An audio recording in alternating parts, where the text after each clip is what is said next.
Hi friends. நாங்கள் எங்கள் வீட்டில் 2 ஜோடி வளர்த்துட்ருந்தோம் லவ் பேர்ட்ஸு. அதில் ஒன்று இறந்து போயிடுச்சு. சரி, அதுக்கு ஒரு ஜோடி பிடிச்சிட்டு வரலாமேன்னு சொல்லிட்டு நாங்கள் பக்கத்தில் இருக்க பெட் ஷாப் போனோம். அங்கே வந்து லவ் பேர்ட்ஸ் மட்டும் இல்லை, நிறைய காக்டெயிலு, புறா எல்லாமே இருந்தது. முக்கியமாக முயல் இருந்தது, ரொம்ப அழகாக இருந்துச்சு. ரெண்டுமே பிளாக் தான், ரெண்டும் ஜோடியாக இருந்தது. ஒரு ஜோடி 600 சொன்னாங்க. யாருக்காவது வேணும்னா வாங்கிக்கோங்க. பனகுடியில் தான் இருக்குது இந்த பெட் ஷாப்பு. அதுக்கப்புறமா 2 எலி இருந்தது. அந்த காலத்துலலாம் எலியை காட்டில் பார்க்குறதோட சரி, வீட்டில் பார்த்தாலும் பொறி வச்சு பிடிச்சிருந்தாங்க. ஆனால் இப்போ எல்லோரும் எலியை பெட்டாக கூட வளர்க்குறாங்க. அதுவும் நம்ம பக்கத்தில் ஓடி ஓடி வந்தது. நம்ம தொட்டோன்னே கடிக்கலாம் செய்யலை, நம்ம தொட்டது பக்கத்தில் வந்தது. அதுக்கப்புறம் நிறைய புறா இருந்தது.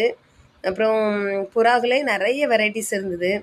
புறாவில் காலில் முள் வலிச்சது, அதுக்கப்புறம் நிறைய ரெக்கை விரிச்சது, மயில் மாதிரிலாம் ரெக்கையை விரிக்கிற அளவுக்குலாம் புறா இருந்தது. அதுக்கப்புறம் குட்டி குட்டியாக கிளி மாதிரி கலர் கலராக குட்டி குட்டியாட்டு கிளி இருந்தது. அந்த கிளியெல்லாம் பேச வைக்க முடியாதான், சாதாரணமாக லவ் பேர்ட் மாதிரியே வளர்க்குற கிளி தான் இருந்தது. அப்புறம் நாங்கள் எல்லாமே மீன் இருந்தது நிறையா. நாங்கள் எல்லாமே அப்புறம் பார்த்துட்டு ஓகே அப்படின்ட்டு எல்லாத்துக்கும் விலை கேட்டோம். காக்டெயில் வந்து ஒரு ஜோடி வந்து 2000 சொல்கிறாங்க. அதில் ஆஷ் கலர் காக்டெயில் வந்து 1800 சொல்கிறாங்க. அந்த ஒயிட் கலரில் ரெக்கையாக விரிச்சிட்டு இருந்த மாதிரி பெரிய புறா இருந்தது, அதுவும் அதே மாதிரி தான் 2500 சொன்னாங்க. எல்லாத்தையும் பார்த்து விசாரிச்சுக்கிட்டு அதுக்கப்புறம் நாங்கள் எங்கள் லவ் பேர்ட்ஸுக்கு ஜோடியாக ஒரே ஒரு லவ் பேர்ட் மட்டும் பிடிச்சிட்டு வீட்டுக்கு வந்துட்டோம்.